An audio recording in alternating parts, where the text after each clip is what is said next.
Change doesn't wait. Why should you? Welcome to the Gaia Guild, Global Action Impact Awareness. At GaiaGuild.com, thousands are coming together. Creators, innovators, changemakers, building a future that matters. Your membership unlocks events, classes, and connections that spark action. And explore the G3 collection and exclusive guild merch at GaiaGuild.shop. This isn't just talk, it's movement in action. Gaia Guild. Join today. Become a guilder. Visit GaiaGuild.shop.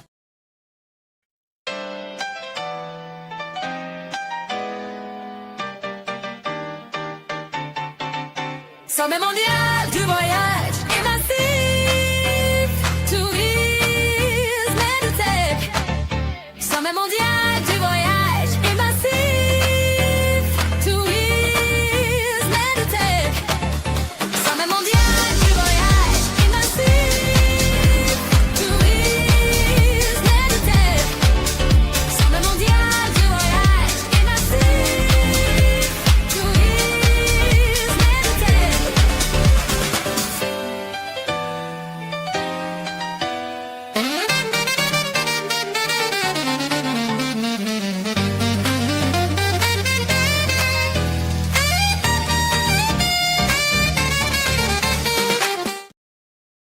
Him say, won't say, him say, him say, won't say, him say, won't say, him say, what's that? Him say, we'll see back, carbon track, always stack, farmer's back, data map, green pack, open the app, hemp sets, where it's at, building the future, yeah, we're putting hemp on the map.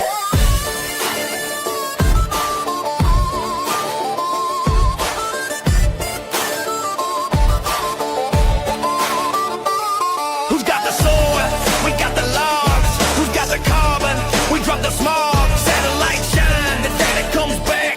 Him's us app on the blockchain track.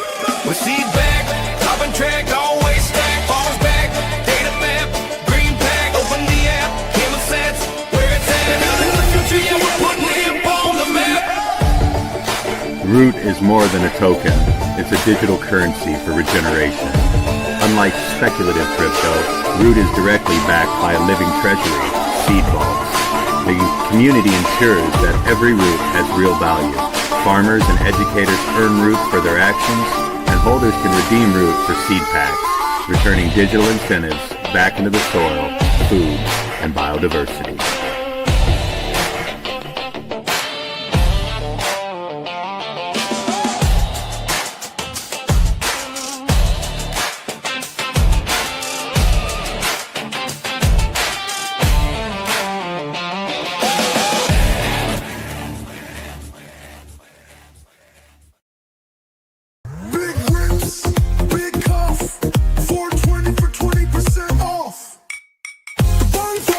Got the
It's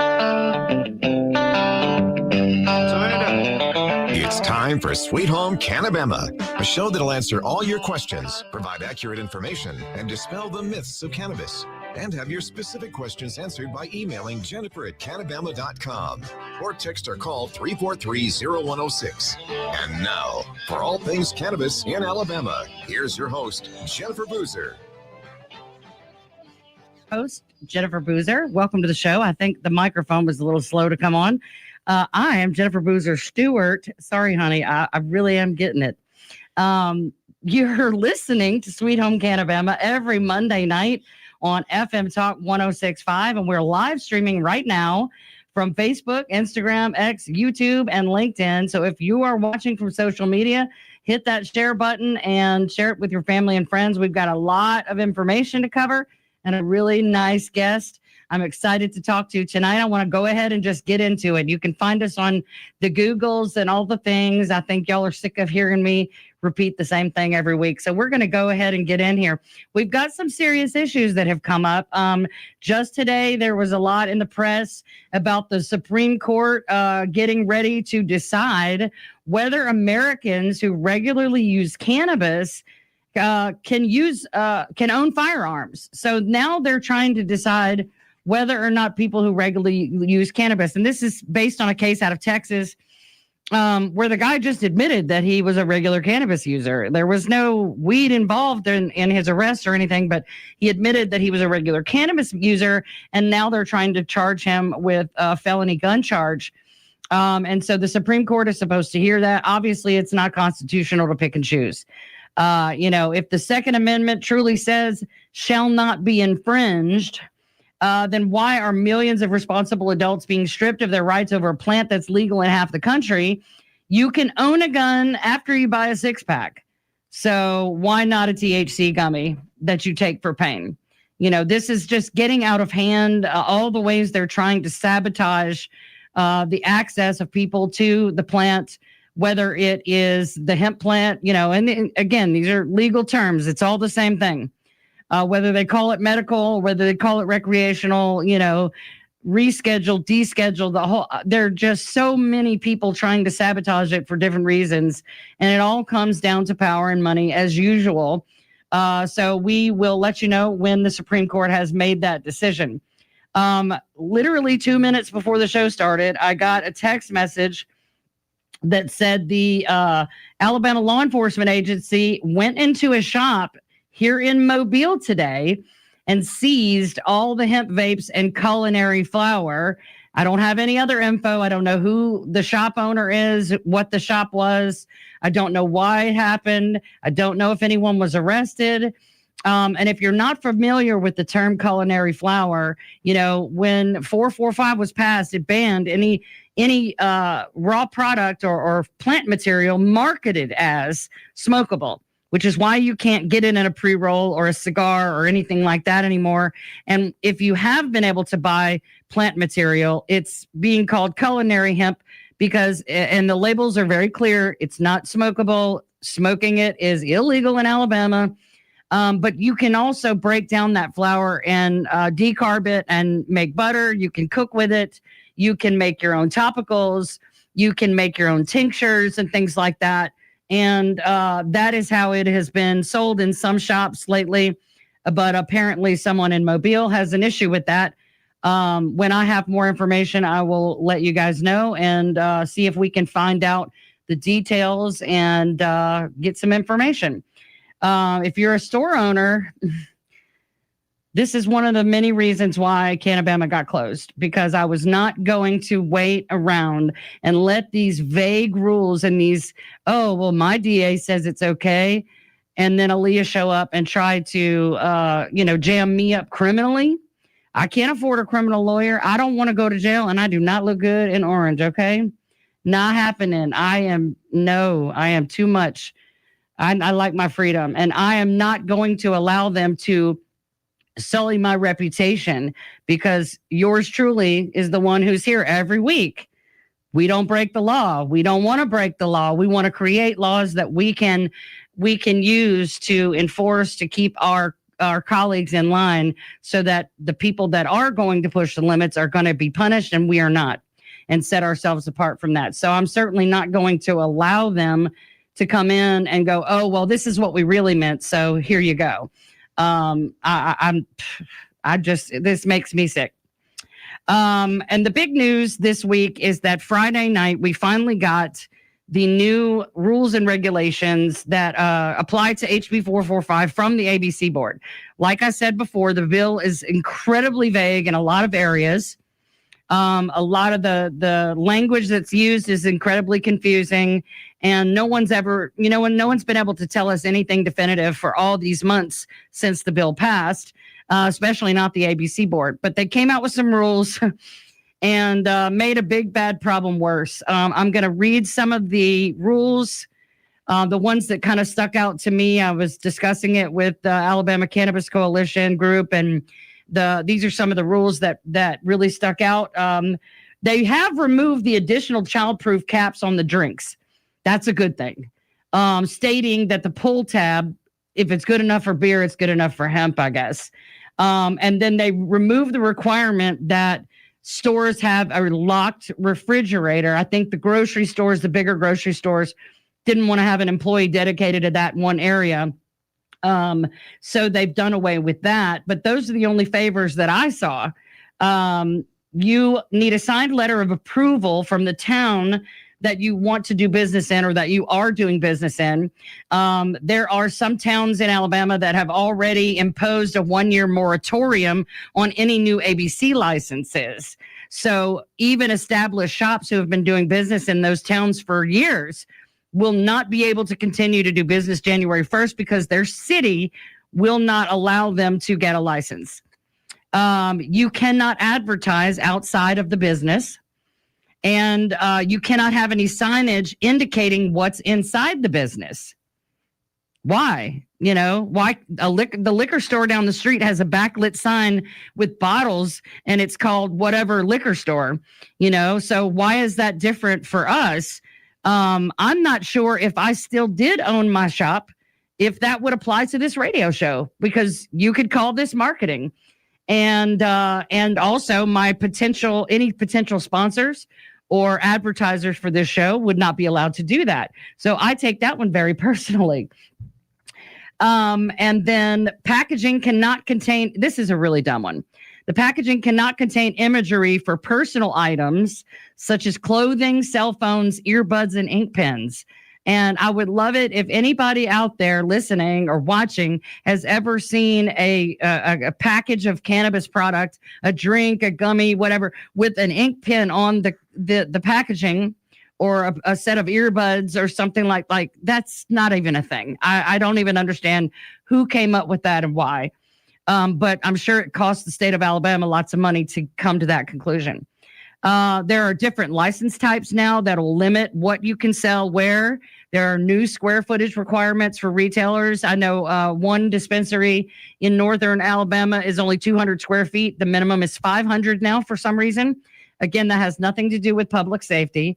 And to be considered a grocery store, you have to be more than 14,000 square feet. It's just all these arbitrary rules. The $25,000 surety bond you have to have before you even apply. And it approves the ABC board to do random searches and checks. And this is the one that burns me slap up.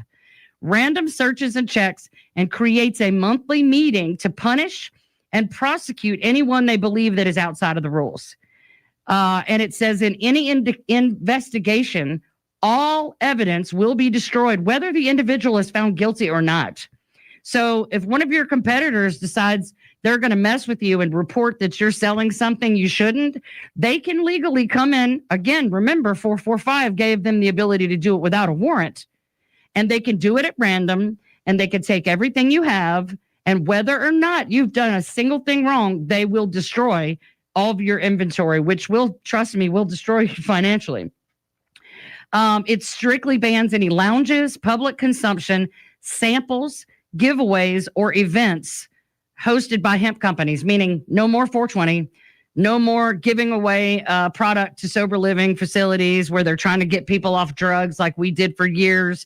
No more letting someone who is on a low budget, giving them a free sample, or someone who is unsure of what they need, give them a free sample. Giveaways that we've done on the show, none of that would be allowed. And then you all are also going to be required to submit all of your inventory data and tax information every month to the ABC board. So you go on the county, the city, the state, you pay the taxes, all that. You got to now report that info to the ABC board. Then you got to tell them all the inventory you have on hand for that month, which nobody asks for. And they have a yearly review process. They can deny you at the beginning of every year. When we come back from the break, we're going to talk to somebody who wants to help us fix this. Stay with us.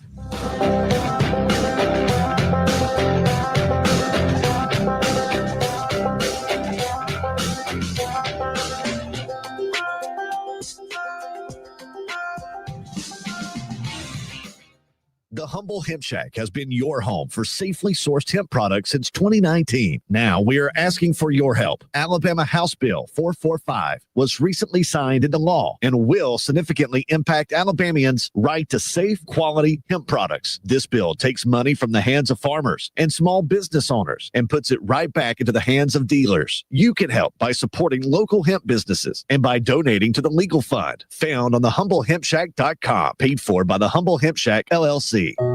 We weren't sure adoption would happen for us, but when it did, it happened threefold. Mary and her husband first met their 3 children when they became their foster parents.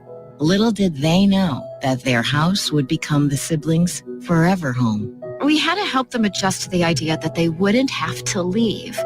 Children in foster care have lived and survived so much.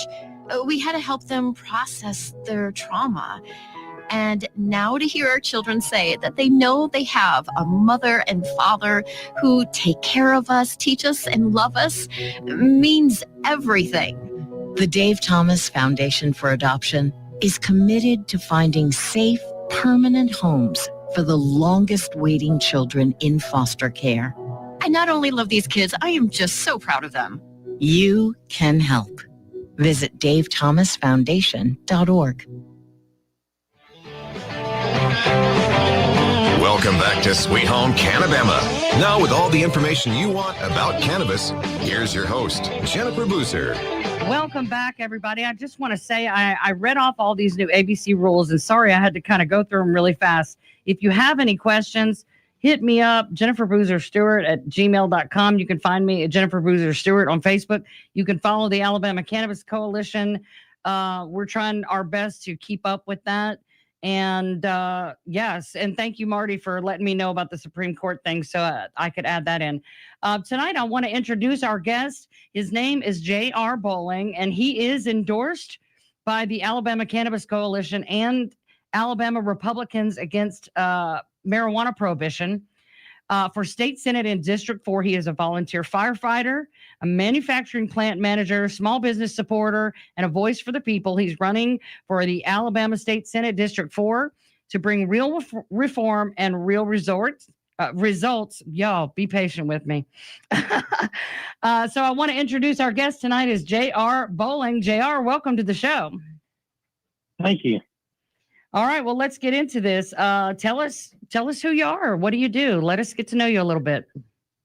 All right. I'm 47, married with 2 kids. My wife and I, we've been married for nearly 27 years. Nice. I've got a 15-year-old and a soon-to-be 13-year-old here in just a few weeks. Of course, he's 13 going on 30. You know, Oh, yeah. Mm-hmm. Mine are just a few years older than that, but I've been there and done that. So between teaching one to drive and, trying to teach the other one that he doesn't know everything in the world, it's a little challenging. But right. Other than that, I'm a plant manager. I started my career right out of high school in manufacturing. I started as a helper in a plant called Wolverine Tube in Decatur, Alabama. Mm-hmm. And I worked my way up. I was the youngest and highest paid multi-craft maintenance mechanic in the plant, which Nice. Now, don't get me wrong. There was other guys made the same thing I did, but I was the youngest out of all of them. Right. And so I worked there till the plant closed, and then kind of moved through life. I owned a trucking company for a little while, worked for the government, and then essentially ended up back in manufacturing, where I went back in as a mechanic, ended up as a plant manager, went back to college in my 40s, got a degree, and then I come back local and took over the plant that I'm managing now. So, well, I spent about 3 years in Nashville. You've got a really broad scope of experience. Then you've been on the blue collar side. You've worked with the government.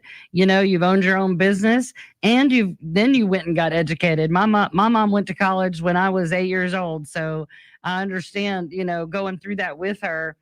That she decided to go and be a teacher. So I commend you for doing that with small kids, because that is not easy. Yeah, and it was right around COVID. So. Oh, wow. Yeah. COVID made everything harder. It did. Well, they had shut schools down, so I was having to juggle going into work late, had to redo my schedule. Me and my wife was having to swap up. Right. So somebody was at home with the kids while they were here. So yes. It was a trying time, but we made it. Yes, my son was a senior, and they missed all of those last activities, prom and senior breakfast, and all the things that happen at the end of your senior year. He did not get to do any of those things. So, and then my daughter, who was 6 years younger, she was in middle school and staying at home. It was a very weird time, especially as a business owner, having to run around, because at that time I had stores in Montgomery and Hoover too. And thanks to COVID, I was relieved of those burdens. But, it's hard to juggle all that stuff. Well, so let's get into this. You are running for state senate in District 4. Tell us what area of the state that is in. That is Coleman, Winston, and Marion counties. Okay. 3 counties in my district. All right. And tell me, why do you want to run for state senate? Well, this is weird. People kind of look at me. I hate politics and I hate politicians. That's part of why. Me too, man. We have to have real people, people that have, know what it's like, knows the value of a dollar, right? Right. And has had to stretch a dollar to pay their bills. Right. If you haven't had to choose between paying your house payment and buying groceries or paying a power bill, yep. I'm sorry, but you don't know what it's like to be in our shoes, right? You don't know what it's like for the average citizen in Alabama, because even the citizens of Alabama who are doing better than average, it's a very low bar. It's a very, very low bar. So to say you're above average in Alabama isn't saying really anything at all. Hey, that's one of the things that I say this when it comes to like medical coverage, right? Mm-hmm. The things that affect us the most is taxes and insurance, right? Yep. So I don't care how well off you think you are, how well you think you plan for the future. The way the current system's set up, you're one accident away from losing everything. Yep. Because the medical bill will take everything away from you. So right. Well, and that insurance is so expensive and going up so fast. I shared my story about how I finally got insurance, and it was $700 a month, and I never even got a chance to use it before I could no longer afford it. Right. And it's scary to be in your late 40s walking around with no health insurance, even though I am very much allergic to going to the doctor's offices. I spent my 20s and 30s, going to see my drug dealer in a white coat and being cut on. So I'm very averse to doing it. But, just like you said, if I were to have an accident without even any coverage, I'm done. I'm cooked. Yeah, we've got to do something. Used to, if you went to the hospital, you got one bill from the hospital, right? Mm-hmm. Now they've got it to where you go to the hospital, you'll get 50 separate bills, and 49 of those people you never saw. Right. And plus, it's not on a timeline. So, just an example, I was in the hospital in October of 24. I ended up getting another bill. Thought all the bills was paid because I have a health savings account, right? So mm-hmm. you're not allowed to spend out of that for last year's medical needs after a certain point. Mm-hmm. Well, then I get a bill in June from a doctor I never heard of. Wow. So and I couldn't use my health savings account at that point. I had to pay out, directly out of my pocket. So Right. we have to put some protections in there that says if you can't bill in a timely fashion, and I really think all the bills need to go through the facility like they used to. That Right. way, working families pay one copay and that's it. Right. I had an experience once that blew my mind. I was in the hospital, and during rounds, my doctor came in to see me and did nothing, just stood there with his hands in his pockets talking to me. But 3 of his partners were also with him. Don't know why. They never spoke. Nothing was done. They never spoke to me. They were just standing in the room. I got a bill from all 4 of them for a couple $100 each for a hospital visit. All 4 of them. Yep.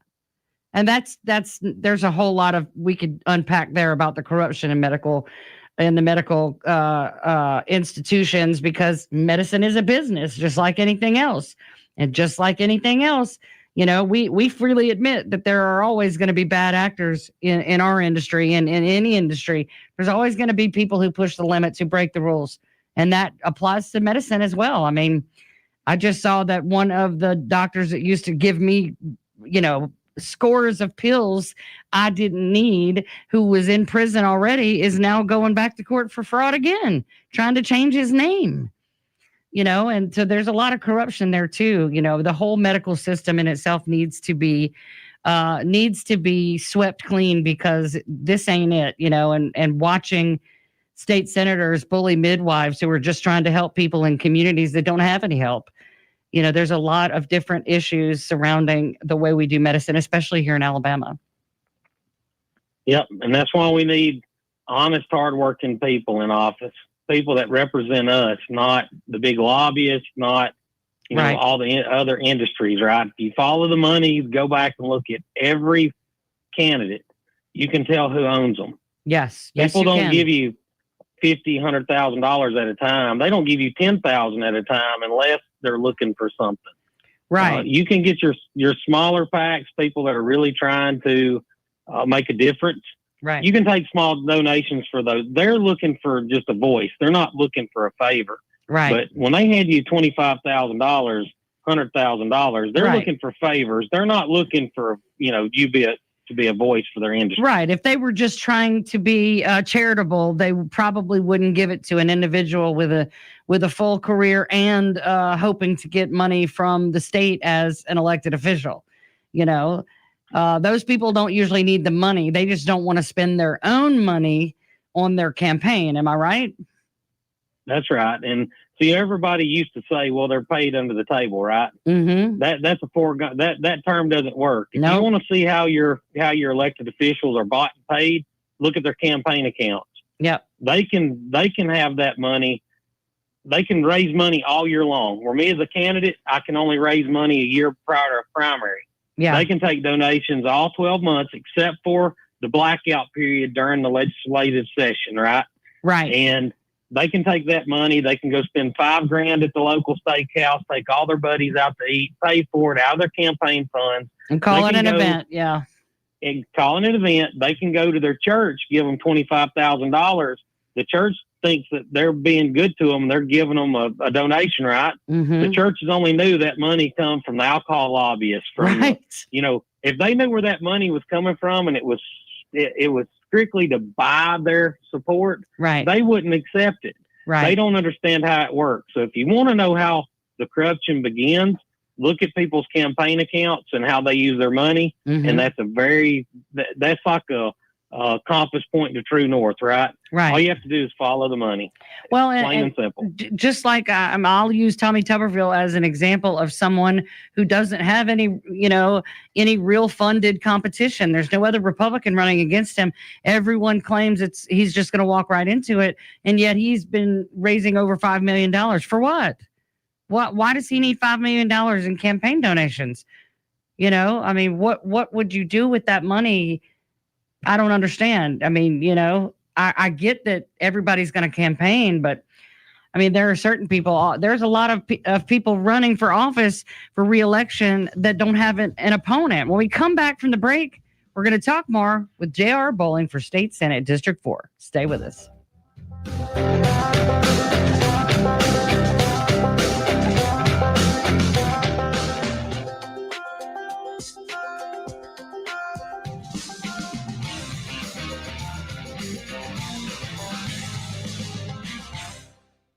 FM Talk 1065, the Gulf Coast Weather Authority, and Dr. Bill Williams. The Gulf Coast can expect clear skies tonight. Low temperatures will be in the mid-50s at daybreak. For Tuesday, sunny and warmer with highs in the mid-80s. And the outlook for Wednesday, sunny and cooler with highs in the upper 70s. This is meteorologist Dr. Bill Williams for FM Talk 1065. FM Talk 1065, the Gulf Coast Weather Authority. With local coverage you can count on, I'm Peter Albrecht, WKRG News 5. Spanish Fort police have identified a couple killed in what they say was a murder-suicide that happened on the Causeway Sunday morning. Investigators say Torian Dubois shot his wife, Vera Monique, and then himself. The couple lived in Mobile. Police have named a motorcyclist who died in a crash yesterday in Mobile. They say 71-year-old Paul White was killed on I-65 north of Airport Boulevard when a car merging onto the interstate lost control, causing him to brake and lose control of his motorcycle. A 22-year-old man from Enterprise, Alabama, now in the Baldwin County Jail after he was arrested for allegedly driving a 15-year-old girl from Georgia to a house in Fairhope. He allegedly met the girl through TikTok. The girl was not harmed. And former Mobile Police Chief Paul Prine telling AL.com that he'll make a decision in the next 4 to 8 weeks about running for another political office, possibly sheriff. Prine finished third in this summer's Mobile mayoral race. I'm Peter Albrecht, News 5. The Humble Hemp Shack has been your home for safely sourced hemp products since 2019. Now we are asking for your help. Alabama House Bill 445 was recently signed into law and will significantly impact Alabamians' right to safe, quality hemp products. This bill takes money from the hands of farmers and small business owners and puts it right back into the hands of dealers. You can help by supporting local hemp businesses and by donating to the legal fund found on thehumblehempshack.com, paid for by the Humble Hemp Shack, LLC. Welcome back to Sweet Home CannaBama. Now with all the information you want about cannabis, here's your host, Jennifer Boozer. Welcome back, everybody, to Sweet Home CannaBama here every Monday night at 7 o'clock on FM Talk 1065 and live streaming from YouTube, Facebook, Instagram, X, and LinkedIn. If you're watching, hit that share button. We need to spread the word so the people of Alabama know what's happening to them, how they're going to get in trouble again, because there's always a new way to get in trouble here, and what to do about it, who to contact about it. I think everybody needs to go on ahead and start flexing your email fingers and your phone dialers, because your legislators need to hear from you now. Don't wait until the session to start talking about it. Let them know now that this is not acceptable. JR, we were talking before about medicine and things like that. Let's talk a little bit about, what is your campaign platform? What issues besides that are important to you? So low taxes, eliminating the state income tax. Mm-hmm. I mean, if Kentucky can do it, Alabama can do it. Right. Another poor state. Taxes, for your primary residents. I'm excited to see what Florida does with that. Mm-hmm. It's sad. We have all these states around us that are actually cutting government for their citizens. Right. We need to look into what they're doing, see what was successful, and start modeling some of our legislation after them. What the successes they've had. Right. We need to have a voice back in government. Yes. We need to elect the working class, not the political class. Yes, I agree. We need to send a message to Montgomery that the citizens of Alabama, we're tired. Mm-hmm. We're ready to have a voice. We're ready to have true representation, right? The list goes on. We could talk all night. But, yeah. To that point about taxes, one of the things, I'm from Louisiana and moved here as an adult. So besides when I learned as a business owner that every piece of furniture, every piece of electronic equipment, every shelf, everything that I own within the store that helps me run it, I have to pay property taxes on that every year. So if I have a desk for 30 years in my business, I'm paying taxes on it decades after decades more money in taxes to have it in that room than I actually paid for the desk. And you multiply that times everything in your business. But the biggest one that I've always been just totally flabbergasted over is when you go to register your car, every year you have to pay taxes on that. And we're taxed to death. That is in Louisiana. You buy your car, you pay your sales taxes. And the only other thing you pay as far as that goes is every year, every other year, you go get an inspection sticker. I know y'all don't have those here, but it's a little sticker. You go to a designated station, and it's every oil change place in every city. And they check that your headlights work, your brake lights work, your windshield wipers, your mirrors are correct. And they give you a sticker that has the next year on it, just like the little number sticker on our license plates here. And so when a cop drives by and sees your sticker is current, then they leave you alone. If it's not, they're going to pull you over and give you a ticket. But paying sales taxes on your vehicle over and over, that's insanity to me.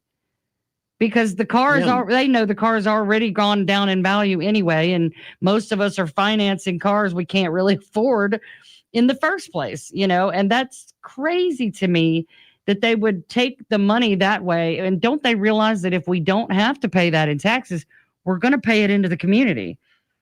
We're going to spend money. We're going to spend money on all the things that people spend money on, and that will be taxed on its own anyway. The state will thrive. Oh yeah, I mean they're reevaluating our property taxes here on an annual basis now.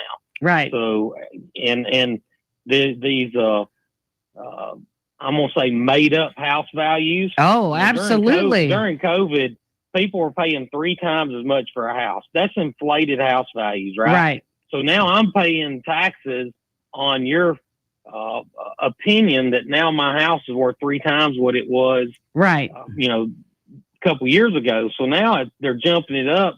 I think it was 7%. Don't hold me to that. I know there's a percentage now that they're by law they're allowed to raise your taxes every year.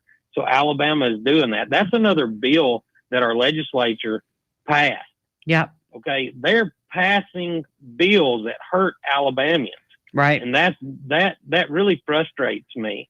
They have such an opportunity to make a positive impact in people's lives. Right. But instead, they squander it away on selfish interest, on the interest of the lobbyists and the people that donate to them, instead of helping the good citizens of Alabama. Right. It's really frustrating. Well, and I hope that the voting booth will start to become the great equalizer here, because even though we are largely ignored, I mean, I've met some amazing legislators. I've met some people like you who are real people who are up there and who are willing to do what's right, but they are far too few. And I think that at the end of the day, though, we still get to go and vote. The problem, the biggest problem I see is that some of the worst offenders are not having anyone run against them. That's right. And that happened in 2022. Mm-hmm. Just about everybody in the legislature had zero. Senator Melson didn't have an opponent. Neither did the senator that I'm running against.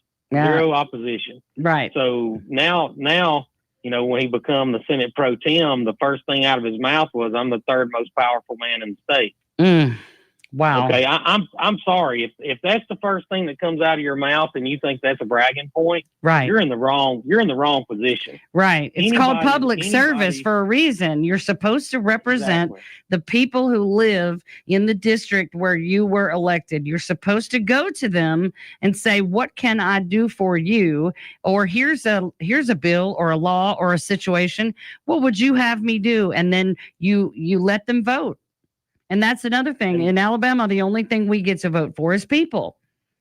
And again, at the end of the day, you're not really voting for people if no one's opposed. That's right. And so that's what brought me into running for senator. This wasn't something that I wanted to do. This is something I felt led to do. Right.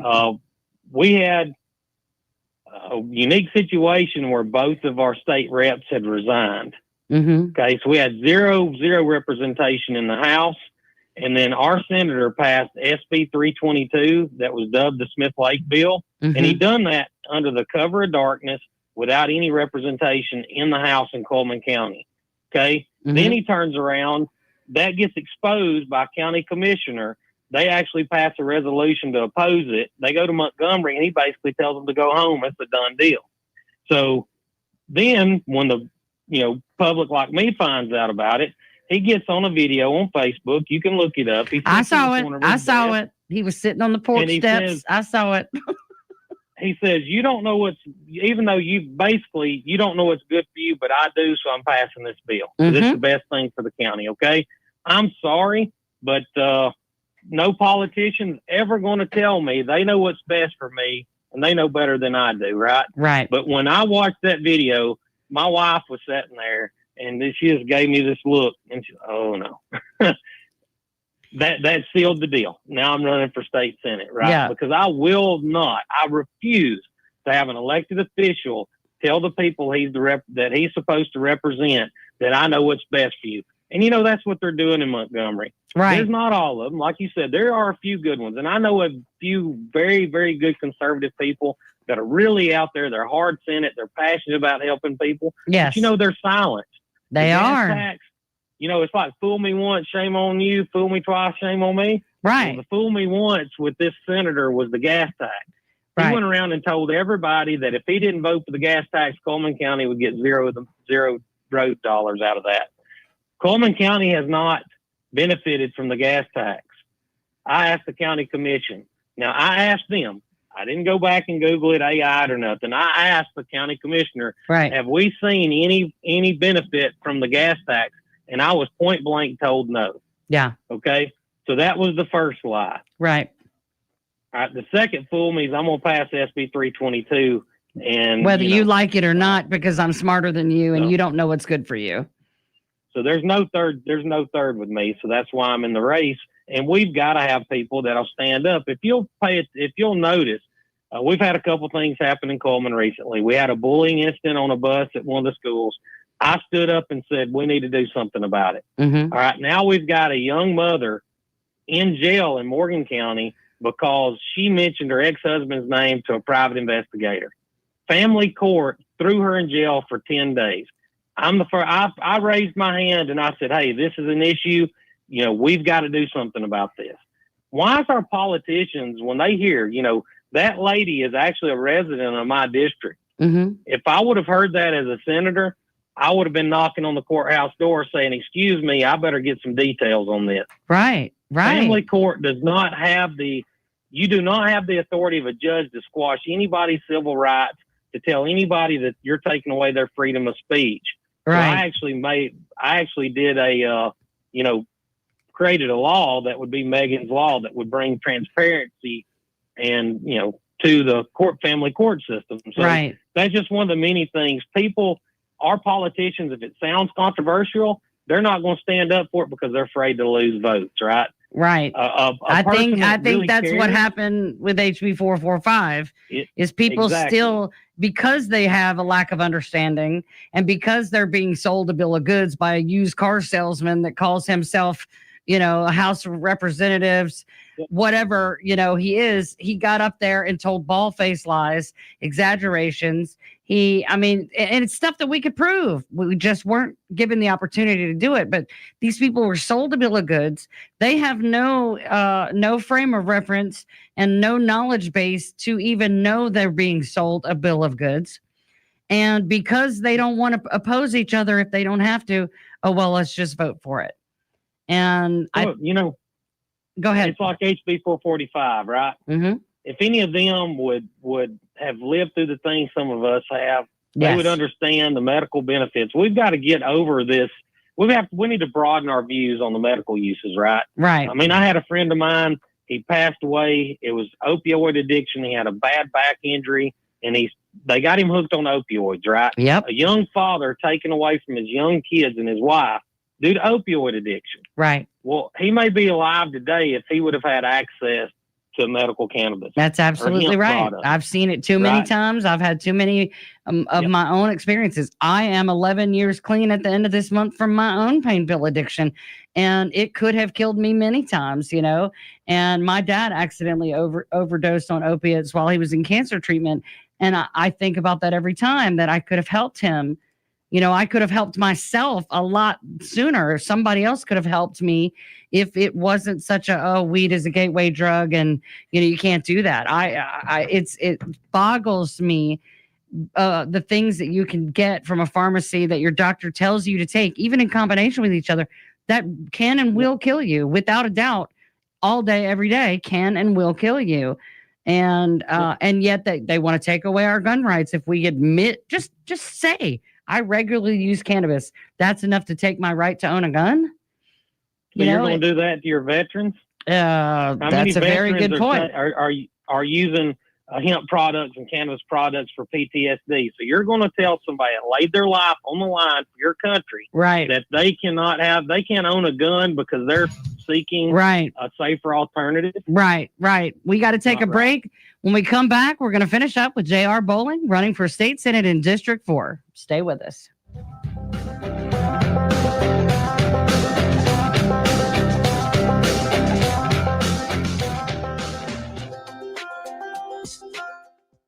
The Humble Hemp Shack has been your home for safely sourced hemp products since 2019. Now we are asking for your help. Alabama House Bill 445 was recently signed into law and will significantly impact Alabamians' right to safe, quality hemp products. This bill takes money from the hands of farmers and small business owners and puts it right back into the hands of dealers. You can help by supporting local hemp businesses and by donating to the legal fund found on thehumblehempshack.com, paid for by the Humble Hemp Shack, LLC.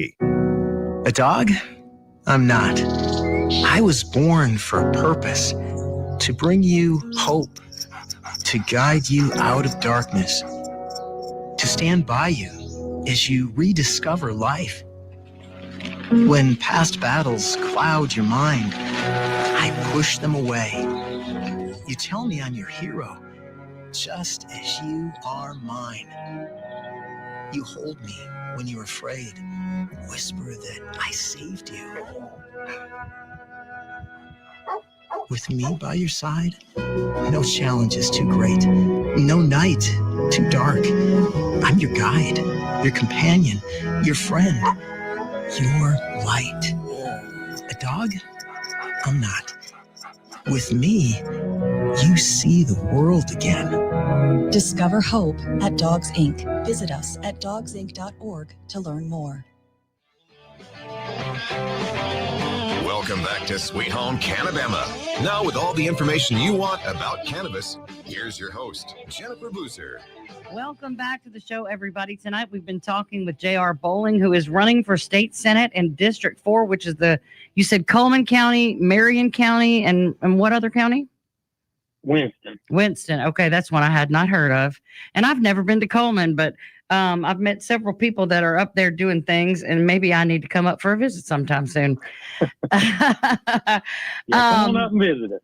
Well, so, you know, this is a cannabis show, so I want to make sure, is there any other major campaign issue that you want to discuss before we dive a little deeper into the cannabis weeds? Pardon the pun. No, we can move on to that. People can check out my Facebook page and kind of keep up with everything else. There's a lot of issues that are important to me. There are education, family, freedom. I mean, there's a lot of things that are important to me, and but getting people access to safer alternatives on medicine. Yeah. That's a very important part of it too. I think too, I want to make sure that people don't miss the fact that I believe, just as you do, that real people with real families and real problems and real, exposure to the poverty, the oppression, the corruption in Alabama, the reason we seem to have such complacency, because people feel like there's nothing they can do as individuals. And I would like to say I beg to differ when it comes to voting, but we have to, A, have people run, and we have to, B, get out there and vote. The voting percentages on these last few elections have been just ridiculous, just so low. It's sad. And compared to the number of keyboard warriors out there just pounding it out on Facebook and Instagram and everything else, get up and do something, because, the definition of insanity is doing the same thing over and over, expecting different results. Yep. So what, just give me a off the top of your head, because we didn't discuss this, but what do you think about these new ABC rules? Did you hear all the things that I read earlier? I know I sent them to you. Yeah. Well, in my opinion, the ABC board should be disbanded. They shouldn't be allowed to exist. They're in direct competition with small business. They have been for years. Mm-hmm. It's another way that Alabama is robbing its citizens. So I agree. I'm okay as ABC as a board. We do need an oversight board, but they don't need to mix industries. Right. You got the alcohol industry oversight board should not be over the cannabis industry, just like it should be over the medical insurance industry, right? Right. You can't have one person over multiple industries, because then it becomes a conflict of interest. Right. If the state of Alabama is selling alcohol. Right. Well, and that's a very good point. We know that the alcohol industry nationwide has suffered greatly in the last 6 years since hemp became legal and prolific in every state. And the great legalization experiment, I don't care who you are, they wanted to know what would happen if they brought it nationwide. So they called it hemp and let us go and created a free market. And I'm sorry, we knocked it out of the park. You can focus on these supposed bad actors all you want to, but the rest of us are out here helping real people, and we're real people. I have kids, I have bills, and now I can't pay them. My resume says 17 years at home with kids and 7 years selling hemp and doing radio, like, where am I going to get a job? But still, why should I have to look for a job? I had a business and I was serving my community. I was donating. I was showing up at events. This show, no one's ever paid me for this show. This came out of the pocket of CannaBama, which is me, and we've provided so much free education that's benefited the entire industry and all of the people of Alabama and beyond that. There's people watching right now from every state in the country. But why should I have to go out and change that, and because Alabama, the state of Alabama, has an interest in how much alcohol is sold or not, it is an incredible conflict of interest. It can't be ethical. It may not even be constitutional. Why would we trust that they would be fair or equitable in any way to another industry that directly impacts them? They're not going to do it. Alcohol has paid their bills for 100 years, and we don't have that kind of clout. We don't have that kind of money. We can't afford to buy legislators, and the alcohol industry can. But the fact that Alabama, I'm glad you brought that up. The fact that Alabama profits off of the sale of alcohol should disqualify the ABC board from being involved with hemp regulation, because every bit of these rules was written to make it even harder than 445 itself. And there's one reason for that. And that's to make sure that the liquor industry can take what it wants from us to pad that bottom line that they've lost. And they don't want any competition. And they see medicine for cancer patients and MS patients and self-harming autistic kids and seizure patients as competition for their weekend drinking, and that's what makes me angry. Yeah, they'd rather you kill your liver as save yourself. And maybe kill your wife or somebody's family on the way home, That never happens, and you pull somebody over and all they've had is a joint that day. That never happens, and they've been out there lying about THC DUIs outnumber alcohol DUIs. That's not even a thing. That's just another thing they made up. And you sound stupid. Stop saying it, Well, if you look back, anyway, it's rumored that a certain senator owns some interest in alcohol sales. Mm-hmm. And that same certain senator, everything that comes through on any kind of alcohol legislation, he's going to vote for. Right. So you've got people voting for their own interest. It's just like, I'll go ahead and throw it out there. Look at any gun laws, right? Mm-hmm. Read a gun law. and see if there's not a disclaimer in there that says this does not apply to current or former law enforcement. Half of our legislature is made up of cops. Right. So why are they voting on legislation that exempts themselves? That's unconstitutional. Right. Well, So I mean, but why when is you it- look around, they're the head of the line for this trough of feeding on the Alabama people within the prison system. The cops are making more punitive laws. I mean, look at the Class C felony involved for possession of a pre-roll now. You know, they've now made my 75-year-old customer who just needs help with his Parkinson's a felon, a man who never broke laws, who's lived a law-abiding life all this time, and he's elderly. But now, if he wants to continue to get what he got for 7 years, he's a felon. You know, and it's a continuous loop of feeding the prison system, and it starts with the law and law enforcement. People went to bed law-abiding citizens, and they woke up felons. Hey, that's why I to- shut it down. I refused to wake up on July 1st and be considered a felon. I'm not going to do it. They've been trying to do that to the gun rights industry for years, right? So Yeah. that's their go-to, and they don't see a problem with it where we do. So this is where we need to fight, and Yeah. we have to stick together as a united front. I believe if we take Montgomery next year, we'll send a message. Yeah. We can right this ship. We can bring the ship back around for the people. Well, and if you won't say it, I will. I know that the person you are running against, who is the current Senate Pro Tem, voted yes for HB 445. So he voted to pass HB 445 into law and create this situation. And I don't think, you know, anybody needs to say anything else about that, because you could take from it all there is to take. You know, they either won it or they didn't. And if anybody understood what they were doing, it was the third most powerful man in Alabama, in my opinion. So That's right.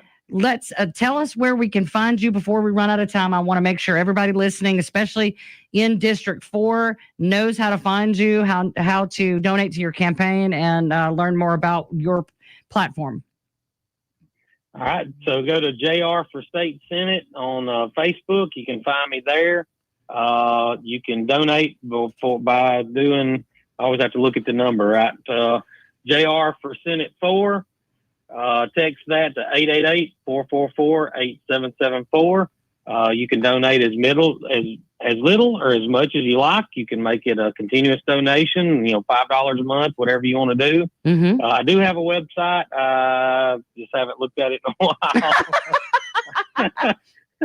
Well, and you can always reach out to me. I know how to get in contact with him for any reason. You can always reach out to me if you didn't get that phone number written down, or want to know how to do that. You just let us know. Thank you so much, JR, for being here and being willing to be bold. I know that there are a lot of people that Marty particularly has reached out to through the Alabama Cannabis Coalition to ask them what their stance is, much less if they would like an endorsement. And I know what it means for you to willingly admit that you're our friend and that you support this industry and the people's right to choice. So thank you so much. God bless you. We'll see you next week on Sweet Home CannaBama, and God bless Alabama hemp. Good night.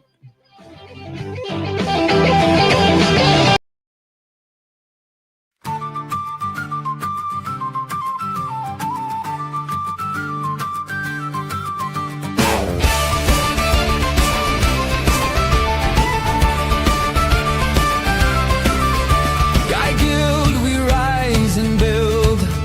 Hearts aligned, the dream fulfilled. Artisans and guilders true. Together we create what's new. From roots and soil to stars.